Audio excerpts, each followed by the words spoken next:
What? Hey everybody, Mark Herman, aka LA Bengals fan on most of the major platform. We caught Riley there in mid-bite. This is the week 8 recap of Jungle Talk. I'm gonna give a light golf clap kind of thing, but yeah, Not even worth it. I think Devin shirt kind of just sums it up. But I'm joined here as always, like I'm supposed to say, with Jake Circus of the Jake Circus podcast, Riley Goldman, I don't know the name of your podcast, and Devin Circus, and here we are. Uh, I will say this: it was an exciting end to like 5 other games outside our game, which ended super early because of the ball control in the first half. But I, you know, all right. Well, before I forget, Jake, tell them where they can find all your stuff. Jake Circus podcast on Spotify. We're going back to we're back at 3 episodes this week again. Yeah, There you go. UNLV fucked everything.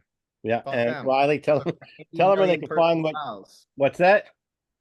It took like 80 million personal fouls Yeah. in the fourth quarter. So, Riley, tell them where they can find your stuff. On Spotify at the MFL podcast, EMFL, doing 2 episodes a week, NFL preview and recaps. So, all right, and Devin's shirt kind of sums it up. I printed out the first half stats, but you know, Meaningless. yeah, well, we should have been winning the game. I don't know about you guys. You tell me if you agree with this. I really felt like the momentum shifted on the McPherson missed field goal. I really felt like going down there, coming back empty-handed, and then they come back and tie. It kind of all the momentum kind of shifted, and then they come out of the locker room, another touchdown. We answer, and then they another touchdown, and you just I don't know. Yeah, Momentum. Okay, Jake. Well, I wanted to switch it. Just say what you were going to say about momentum, and then I'll go.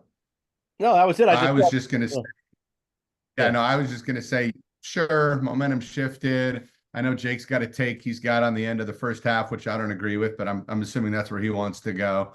But where I was going to go, and I don't know about turning point of the game, because I think the game ended on a terrible play call from this guy on the 4th and 1 to Jamar. That's just, if you're going to throw that at the line of scrimmage, fine, but don't throw it 3 yards behind the line of scrimmage. That was as bad as the Jamar jet sweep that we went 0 for 86 on in the last couple of years that finally got retired. Right. So, and my overall take is we were a really bad football team in the trenches.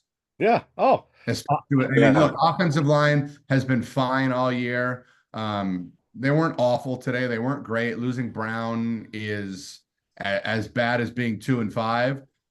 But the lack of pressure on Jalen Hurts, With all backups. The analogy I was going to make is I'm streaming the show Blacklist these days, so everything's DNA and crime and whatnot. Right. There's not a shred of Bengals DNA on Jalen Hurts' jersey today. No hair, no fibers, no fingerprints, no nothing. He was Yeah, no, it's and I have here on my notes, have to be disappointed with no pressure on Hurts given the injuries to their offensive line. It was a huge point. That was going to be the main reason why we lost. Not complaining about officiating.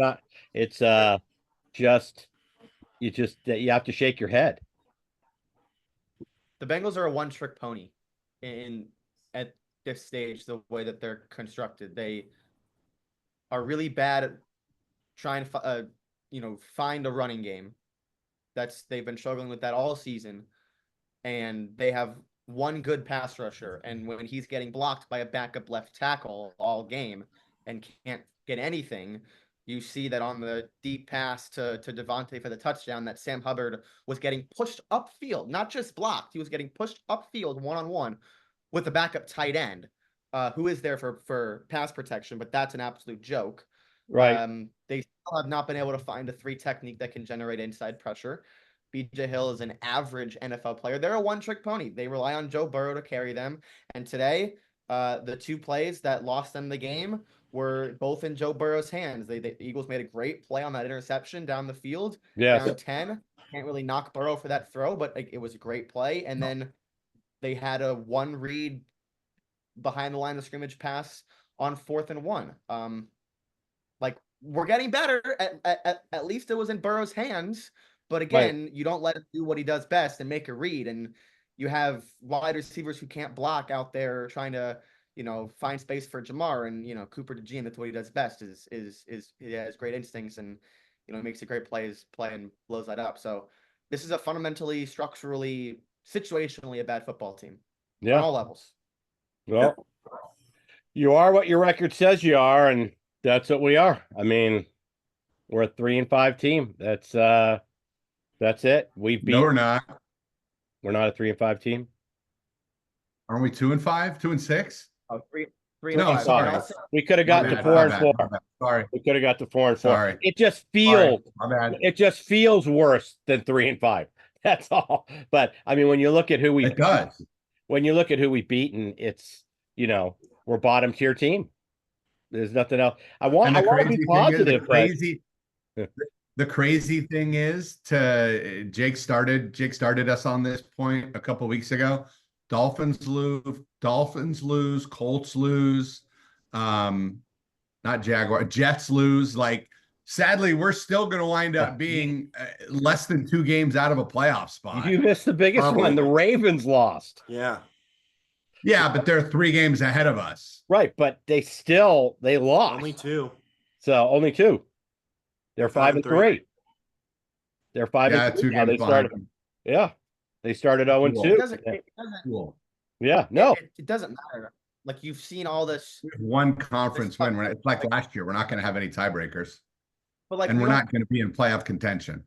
The Bengals don't play these games to be a wild card, barely in team. Like, Burrow's here to win, to make Super Bowls. Right. So, I mean, it's ridiculous that they're wasting. And look, I don't think Burrow was exceptional today. Actually, the one thing, like you guys talked about the McPherson field goal. I think the Bengals were playing to go for that, but Burrow made a bad throw on 3rd and 7 that Gesicki couldn't get to. That wasn't a great throw, and that would have ended up being 4th and short, and they probably would have gone for it instead of settling for a long field goal. They probably would have fucked up the play call, so I can't give Taylor too much credit, but he got outcoached by Nick Sirianni. And if we haven't seen enough of this coaching staff, getting outcoached by a team that has been like really bad against solid teams this year, you let them come into your house and dice you up. I've seen enough. They're a corpse. Yeah, no, it's listen, it started week 1 getting out coached by Gerard Mayo. I mean, you just go down the list. It's Zach Taylor's not going to lead us to the promised land. We know that. So, I also know Mike Brown's not going to fire him.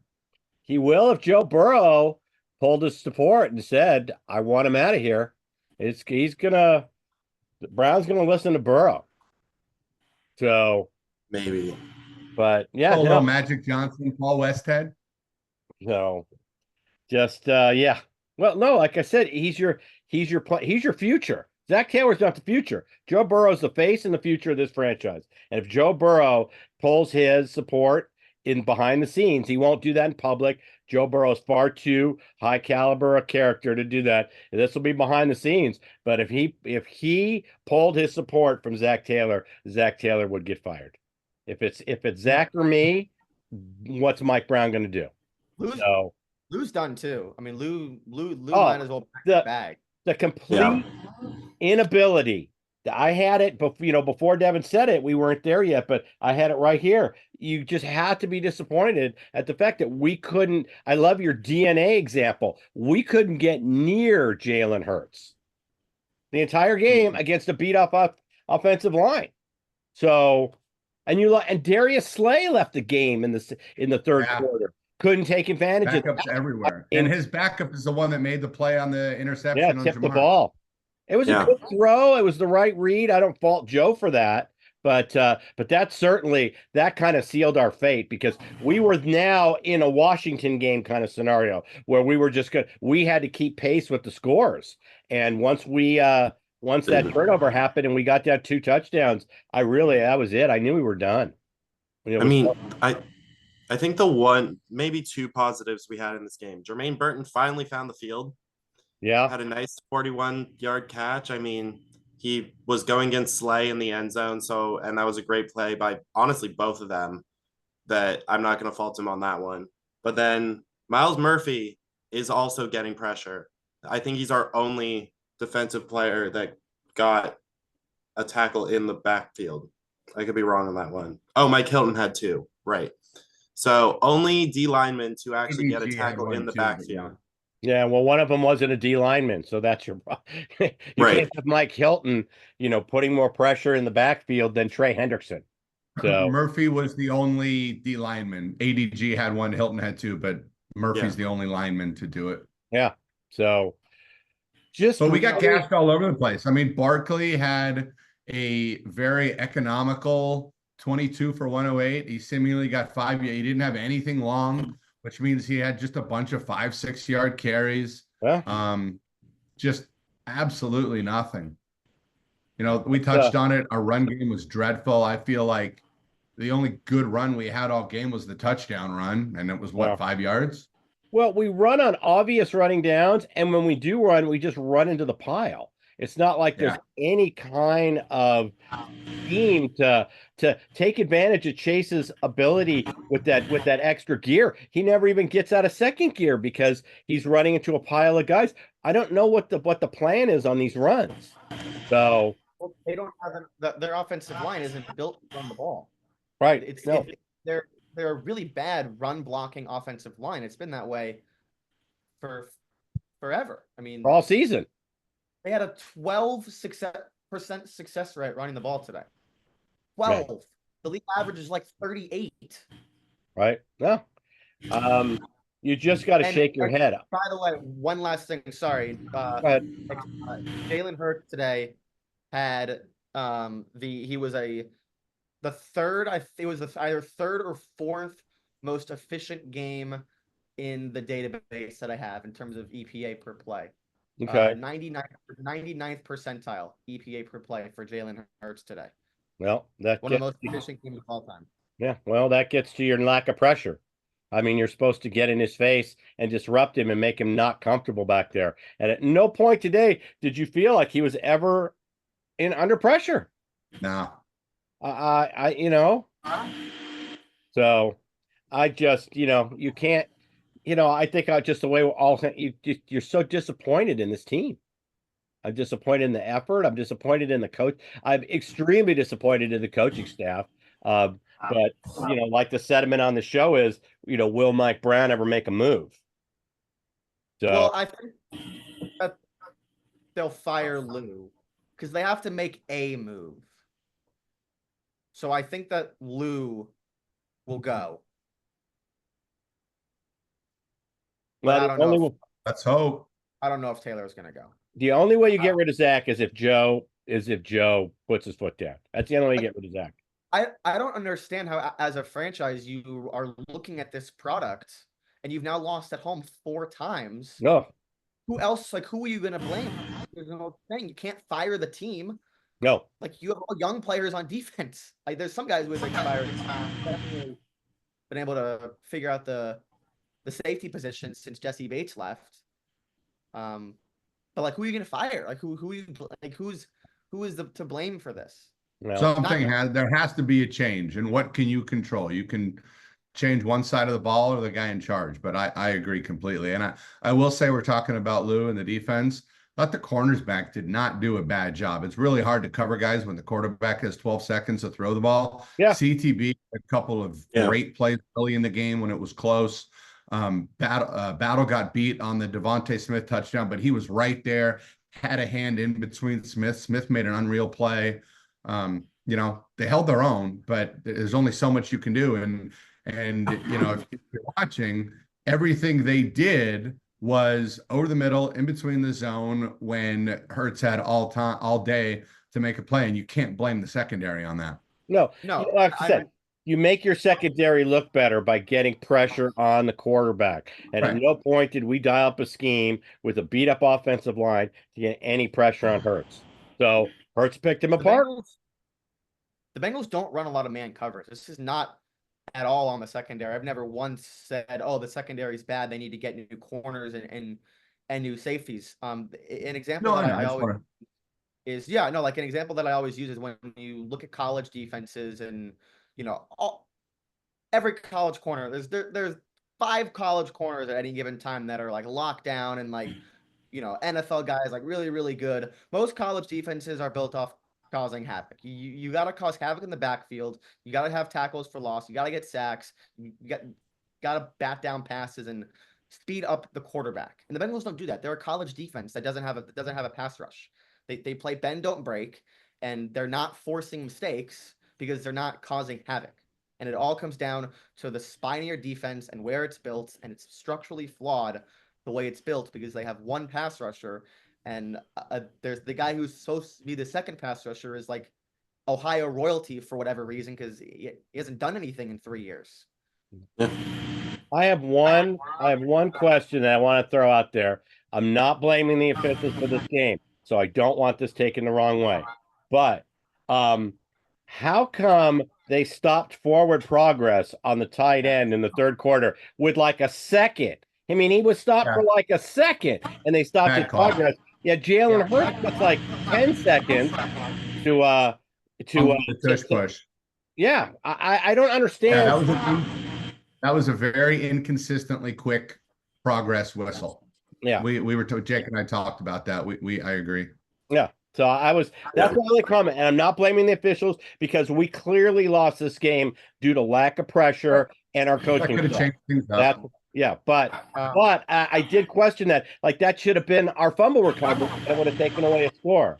So Riley, you got some issue going on with your sound there. That is. So we'll figure it out. Give me a minute. So, you know what? I just shake my head. I mean, this team is man. It's why Zach Taylor made me drunk. I mean, it's like that shirt's so perfect. Great show to break it out on. It's so yeah. I think this game was lost, and Dad's gonna be mad at me for this, but in the moment I was waiting for you to go there. In the moment, I think I was right. In hindsight, I'm absolutely right. But the reason I'm saying this is because I called it in the moment, and I think that the game could have been different if the Bengals listened to common sense. The Bengals should have let the Eagles score with a minute left when they had second and goal in the first half.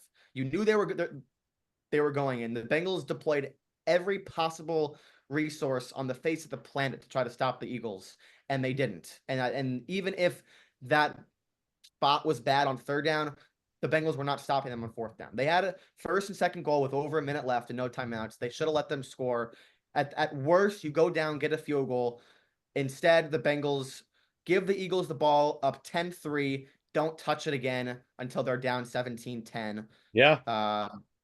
And it's, they answer one TD, don't answer the next, and that's the game. You have to steal a possession in the middle 8. The Bengals set themselves up for, that they wanted the ball first. They got it. They scored a touchdown. That's fine. But when you have a super long drive, you got to steal a possession in there somewhere, or else the other team is just mathematically going to have 2 straight possessions. When your defense is a college defense, you have to know, okay, let's go back and try to steal a possession here and play with offense. They should have let them score. Yeah, I agree. Well, anything's better than giving them the double dip and just like I said, it's like you said, we went from 10-3 to 17-3. I mean, we went from 10-3 to 17-10. So 14 points. At that point, the Bengals offense was still humming. Their drives were 17 plays, 70 yards, 11 plays, 61 yards, 6 plays, 44 yards. They were averaging upwards of 8 yards per play, and they didn't touch the ball again until they were down 17-10. Yeah, it's and lost it all. This is that opening drive. We're not even talking about this 10-minute, 17-play drive. Starts the game perfectly, but it's just kind of forgotten because they don't give away the outcome of the game at the end of the first quarter. They're not handing away the trophy then. So but yeah, this team's so frustrating. Riley, did you want to say something? I mean, without Gesicki coming in here as basically a secondary receiver looked good, but not good enough for the results of what happened. Can I give my thoughts on T. Higgins? Go ahead. Mark, it's your podcast. Do I have to speak Yes. appropriately? No, just go. This is voice your opinion. Show by fans for fans. You're a fan. Speak up. Okay. One, over the last couple of weeks, I've tongue in cheek been saying take 250 million, put Jamar and T in a room and let him figure it out. I rescind that. Number two, I sincerely laugh at whichever team is going to give him a 4-year, $100 million deal next year. Three, I'm guessing T. Higgins doesn't listen to our podcast, or his mom, who's very active on Twitter and Right. defending him and whatnot. Very cool follow on Twitter. Four, fuck you, T. Get the fuck out. You want to help us? Well, we're not winning a Super Bowl this year, but you know what? Stay injured. We'll get a better draft pick. Let's see Jermaine Burton play. Fuck you. Go enjoy Carolina or New England next year. Okay. Yeah. So, like I said, That's what I got. Washington. so, Washington. Yeah. And by the way, Jaden Daniels is on the sideline having his ribs rewrapped already. No, is he? Okay. Yeah, I don't. And Bryce Young has thrown a touchdown pass since we've been on the air. So There you go. Jeez. So, all right. Well, Jake, as you know, please, if you don't subscribe, please subscribe. It's all we ask. We just support the channel. Hit the subscribe button, hit the bell so you know when we get our videos up, and please hit the thumbs up on this video. It helps us out a lot with the YouTube analytics. And Jake, tell them where they can find all your stuff. Yep, Jake Circus Podcast, Spotify. Episodes are probably gonna be Monday, Tuesday, Wednesday for the rest of the season.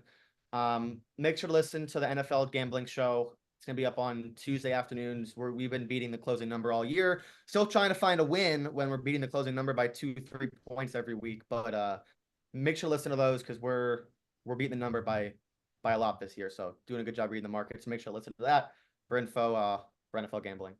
And Riley, go tell them where they can find your stuff. On Spotify at the MFL podcast, EMFL, just recapping the weeks and previewing every week, making our picks and seeing what happens.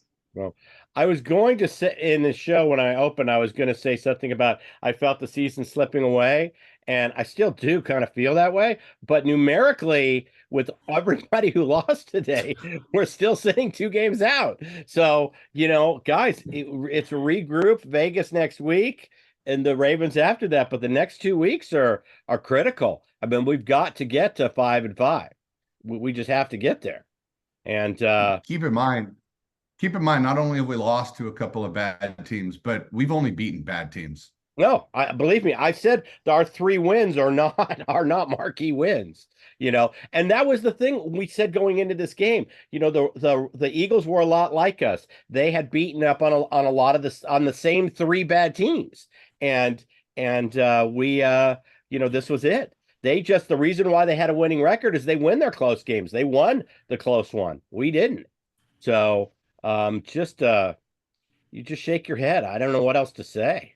So we will be back with with a preview of the Raider game coming up. So glad I didn't plan a trip. We were talking early in the season about maybe this was a possible trip to the jungle and we'll go see the Raiders play. And I'm so glad I'm saving the plane fare and all that. And yeah. So hey Mark. Yeah. They say a lot of times dogs personify their owners and whatnot. Yeah. I think my little guy behind me, he personifies what it's like to watch the Bengals. Oh yeah, no. You drink and pass out.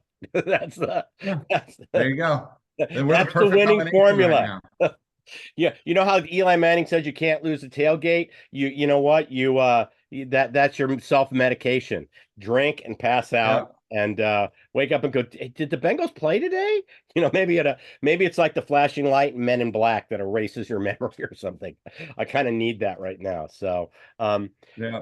All right. Well, we will be back Thursday with the preview show of the Raider game. And with that, I'm going to say hoot everybody, hang in there and have a good rest of the day. Take care. Right.